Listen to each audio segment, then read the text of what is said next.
ختیجہ مغل اس لوہار کا ایک ہی بیٹا تھا مگر بہت سست اور کاہل سا تھا۔ سارا دن آوارہ گردی میں ضائع کر دیتا۔ وقت گزرتا رہا لیکن لوہار کے بیٹے میں کوئی تبدیلی نہ آئی۔ جب تک باپ کام کرتا رہا آرام سے گزر بسر ہوتی رہی۔ پھر وقت نے اسے بوڑھا کر دیا تو زندگی مشکل سے دوچار ہوئی۔ ایک دن لوہار پریشانی کے عالم میں بیوی سے مخاطب ہوا، ہم پر لعنت ہے کہ ہم نے ایک ایسا بیٹا جوان کیا جو کسی کام کا نہیں اور کاہل اور نکھٹو ہے۔ سوچا ذرا، اب بھی اگر اس نے کام نہ کیا تو ہم کھائیں گے کہاں سے؟ میں بوڑھا ہوں، لاچار ہو گیا ہوں، مجھ سے کچھ نہیں ہوتا، لیکن اب بھی وقت ہے۔ اسے کہو کوئی کام سیکھے اور پیسہ کمائے، آج ہی سے کام شروع کر دے ورنہ زندگی۔ اپنی بات ختم کی تو اس کی بیوی پریشان ہو گئی۔ وہ جانتی تھی کہ اس کا بیٹا اس قابل ہی نہیں کہ کچھ کر سکے، پیسہ کمانا تو بہت دور کی بات ہے۔ سوچ بچار کے بعد اس نے تنہائی میں بیٹے کو ایک سکہ دیا اور کہا کہ دن کا زیادہ تر حصہ باہر گزار دو۔ شام کو گھر آ کر اپنے باپ کو سکہ دینا اور کہنا کہ تم نے یہ کمایا ہے۔ کاہل بیٹے نے ویسا ہی کیا جیسا ماں نے بتایا تھا۔ شام کو جب وہ گھر لوٹا تو اس نے سکہ باپ کو دیا تو باپ نے سکہ لے کر انگلیوں میں گھمایا اور چولہے میں جھونک دیا اور غصے سے بولا، یہ سکہ تم نے اپنی محنت سے نہیں کمایا۔ بیٹا خاموش ہو گیا کیونکہ وہ سمجھا کہ باپ کو حقیقت کا علم ہو گیا ہے۔ دوسرے دن ماں نے بیٹے کو ایک سکہ دیا اور کہا کہ گھر سے نکل جاؤ اور سارا دن بھاگ دوڑ میں گزار دو۔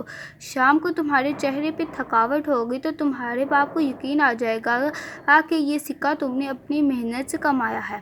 بیٹے نے ویسا ہی کیا اور شام کو سکہ باپ کے ہاتھ میں تھما دیا۔ اس نے چند لمحے سکہ انگلیوں میں گھمایا اور اسے بھی چولہے میں جھونک دیا اور سختی سے بولا، تم نے پھر مجھے دھوکہ دینے کی کوشش کی۔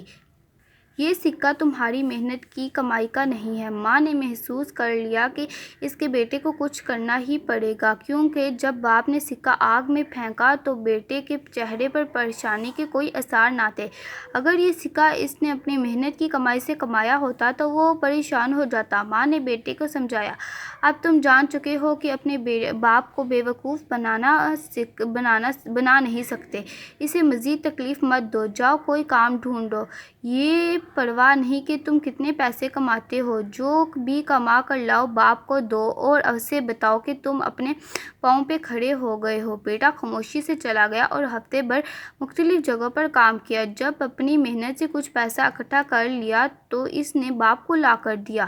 باپ نے سکے مٹھی میں لیے اور گھمائے اور پھر انہیں آگ میں جھونک دیا اور بولا، مجھے یقین نہیں آتا کہ یہ تمہاری ہی کمائی کے ہیں۔ بیٹے نے جب یہ سنا تو آگے کی طرف بڑھا اور غصے کے عالم میں بولا، یہ آپ نے کیا کیا؟ میں نے یہ ہفتے بھر صبح سے شام تک محنت مزدوری کی، یہ پیسے اکٹھے کیے اور آپ نے آگ میں پھینک دیے۔ باپ نے بیٹے کی طرف دیکھا اور مسکرا کر کہنے لگے، یقین آ گیا ہے کہ سکے تم نے اپنی محنت سے ہی کمائے ہیں۔ جو سکے تمہیں بغیر محنت کے ملے، انہیں آگ میں پھینکنے سے تمہیں کوئی تکلیف نہیں ہوئی، مگر اپنی محنت سے کمائے گئے سکوں کی خاطر تم نے آگ میں ہاتھ ڈالنے سے بھی گریز نہیں کیا۔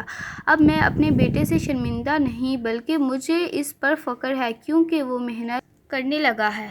امید ہے کہ آپ کو آج کی کہانی پسند آئی ہوگی۔ اگر پسند آئی تو لائک ضرور کیجیے گا اور اس ویڈیو کو زیادہ سے زیادہ شیئر کریے گا۔ Thank you. تب تک اگلی ویڈیو کے لیے اللہ حافظ۔